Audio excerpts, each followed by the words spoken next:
دوستو سورۃ الکوثر قرآن کریم کی سب سے چھوٹی سورت ہے۔ اس کے بہت سے فائدے اور فضائل ہیں، لیکن 5 فائدے اس سورت کے میں آپ کو بتاؤں گا جو ہم سب کی ضرورت ہے۔ جو شخص دن میں یا رات میں 10 مرتبہ سورۃ الکوثر پڑھنے کا معمول بنائے، ہمیشہ پڑھتا رہے، اس کو 5 فائدے حاصل ہوں گے۔ نمبر 1، گناہوں کی عادت چھوٹ جائے گی اور اللہ تعالیٰ گناہوں کو معاف فرما دیں گے۔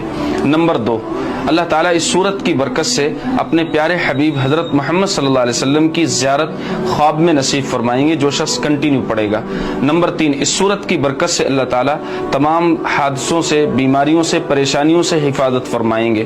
نمبر 4، اس سورت کی برکت سے اللہ تعالیٰ آپ کے رزق میں بے پناہ برکت عطا فرمائیں گے، اور جس گھر میں یہ سورت پڑھی جائے گی اس گھر میں اللہ تعالیٰ رزق کے دروازوں کو کھول دیں گے۔ نمبر 5، اس سورت کی برکت سے پڑھنے والے کی تمام حاجتیں اللہ تعالیٰ پوری فرما دیں گے۔ یہ 5 فائدے اس سورت کے سورۃ الکوثر